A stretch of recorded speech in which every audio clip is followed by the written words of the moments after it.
Hello, my name is Allie, and I'm the host of Funny Fat Friend, a podcast about this bodacious biracial babe trying to find herself in film. Welcome back to my bi-weekly mini-episode series, Dope Ass Recs, where I recommend some dope-ass films that I love for you to check out as well. I'm going to have a couple older films, a couple newer films, and a wild card pick for you if you want to get weird. Alright, so let's do it. First up is going to be the film Happy Together. It's from 1997. It was directed by Wong Kar-wai, which I hope that is the correct way to pronounce his name. I looked for interviews, but nobody would ever say his name, so I hope that it's correct. I do not think he's going to listen to my podcast, but, you know, it's courteous to try to do your best. So that's what I'm going to do. This is one of the most important films ever made. Which, okay, yeah, I know sounds really dramatic, but I am very confident that it is true. It follows a couple navigating love, cultural identity, queerness, wanderlust, marginalization, and there's tango. It takes its title from the hit song by the Turtles. The film charts two men's stormy relationship as it ebbs, explodes, resumes, and dies against a backdrop of decaying tenements, back streets, and seedy tango bars. The couple's on-again, mostly off-again affair can be read as an allegory of Hong Kong's then imminent handover to mainland China, which is still really poignant right now with everything happening in Hong Kong. It's such a deeply human film, if that makes sense. I don't know if that makes sense, but it's like, it's all I can really think to describe it, I guess. It's exploring a life so unlike your own. I think that's really important and necessary and should be a part of your life. And I think it should be, a part of everyone's lives. It's important to me, and so I don't know. I guess it doesn't have to be important to you, but it fulfills me in so many more ways. Experiencing and making the effort to learn about lives that are different than mine. That makes sense. Everybody, should do that. For the film heads out there, is that what we call ourselves? Film heads? I don't think so. It sounds stupid. What is it? What is the word? Oh, I have like a card game. Cinephile. That's the word. For the cinephiles out there, you'll see the strong lighting inspiration that the cinematographer James Laxton used for, the little old Best Picture film that he worked on called Moonlight. So, get into this film ASAP. You can watch it on Prime Video or the Criterion channel, which is worth it. I highly recommend, if you like film at all, are at all interested in being able to watch really, really, really incredible film for not much money, the Criterion Collection is a really good investment when it comes to a streaming app. I love it. I watch it often. So if that's what you're into, highly recommend. Okay. My next recommendation is a documentary from 2002 called Spellbound. I randomly remembered this film while we were filming a video yesterday for our YouTube channel, and I went back to relive its incredible glory.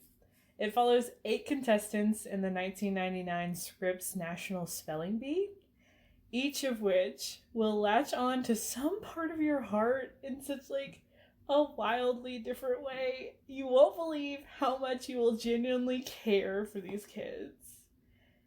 We watched this movie in high school, in my high school film/drama class. Because that's what we did. But we were cool. We had a cool high school. And it's a spectacular memory.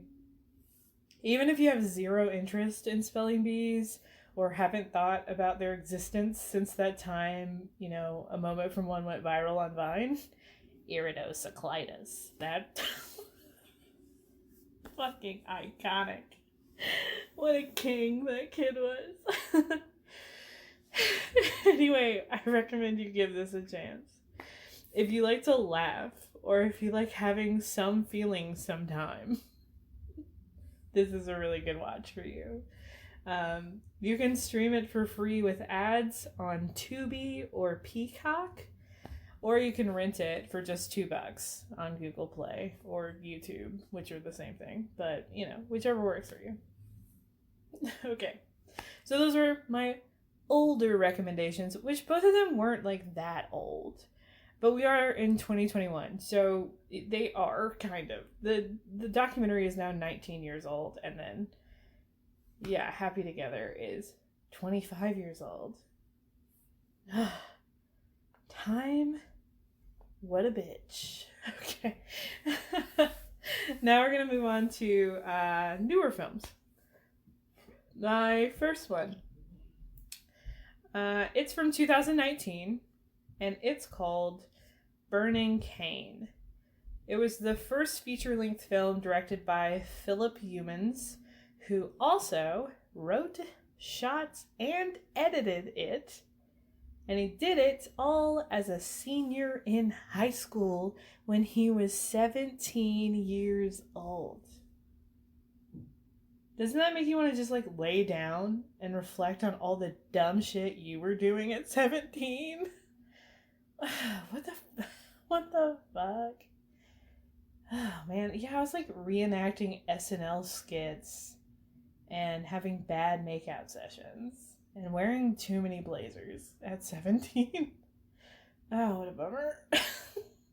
But here's Philip over here making an incredible film. But whatever, let's actually talk about the film, okay? It's set among the cane fields of rural Louisiana. It follows a deeply religious, God-fearing mother struggling to reconcile her tightly held convictions of faith with the love that she has for her troubled, self-destructive son, while also witnessing her dejected pastor's decline. It's a really intimate drama that captures the complexity and complacency of family life and religion in rural Louisiana. With the way he shoots it and the way he edited it, I guess. It's very spare, it's sparse and minimalistic. It feels like a documentary, but it's a fiction. But he's able to capture the daily lives of the characters and the natural beauty of the town in, I'm going to say human again, a human way. It is. It's just, it humanizes these really, really troubled, hard, it's not hard to watch, but tough realities. It's taking these very realistic, there's pieces of this family in every family, is I guess what I'm kind of trying to say. And so it shows us those things, it faces those things to us in a way that is just really incredible. It's not in a way that makes you want to look away or feel ashamed, but to see them for the complexity and passion and beauty within them. It's really amazing. It won the 2019 Tribeca Film Festival Founders Award. It was the winner for Best Narrative Feature, making Youmans not only the first Black person to win the award, but also the youngest director to ever have a film selected for the festival, which is bonkers, but makes sense. He is incredible. And on top of all that, the poster for the film is one of the most lovely works of art I have ever seen, and I would very much like to have a print of it. If anyone knows how to get me one of those, let a girl know, or you can give that to me. I will accept multiple of them. If everyone wants to send me one, it'd be damn. Okay, cool. Please excuse the people who live above me. I guess use their room above me as a gym. So there's always stuff like rolling around, being dropped, jumping, and things. So, you know, we live our lives. Thanks for not going to the gym, ladies. All right. My next new film recommendation is I had like a tough time writing this one up. But I do like generally really, really enjoy it. Not everybody in the world seems to have enjoyed it. But it's An American Pickle, and it's from 2020. It's from last year. It was adapted by Simon Rich from his 2013 New Yorker novella, Sellout. And it stars Seth Rogen as the character Herschel Greenbaum, who is a struggling laborer who immigrates to America in 1919 with dreams of building a better life for his beloved family. One day, while he's working at his factory job, he falls into a vat of pickles and is brined for 100 years. Somehow, the brine preserves him perfectly, and when he emerges in present-day Brooklyn, he finds that he hasn't aged a day. But when he seeks out his family, he learns that he only has one surviving relative, and it's his great-grandson, Ben Greenbaum, who is also played by Seth Rogen in this Parent Trap mess. And his great-grandson is a mild-mannered computer coder whom Herschel can't even begin to understand. It's comedy and weird, and there's just bonkers shit ensues, and it's a very fun time. I know that, like, yeah. It's super weird, and I almost didn't watch it, and then I did, and I really, really liked it. It was very wholesome and fun. It's really dumb, but that's fun and good, and that content is worthwhile, so that's our fun, dumb thing for new films. Alright, so we've made it to now my wild card pick for this episode. And it's gonna be the 2007 American computer animated mockumentary comedy film, Surf's Up. Okay, stay with me. I rewatched this for the first time in a while the other weekend, and it was such a fucking great time. Okay? It is a great, delightful fucking time. It definitely got, like, washed out by the excitement of Happy Feet. I remember when Happy Feet came out, and that's all people could talk about. And then another Penguin movie came out, and nobody went and saw it. Except me.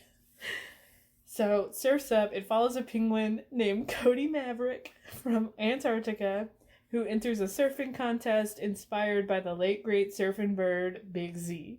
And while he's at the contest, he meets some unlikely friends and develops his skills at surfing, life, and love. Y'all, I should write synopses professionally. So yeah, it's very goofy and dumb. But honestly, it is a damn delight.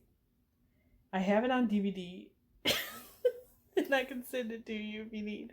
It's also now streaming on Netflix. At least it was a couple weeks ago. I should have checked again to see if it still is there.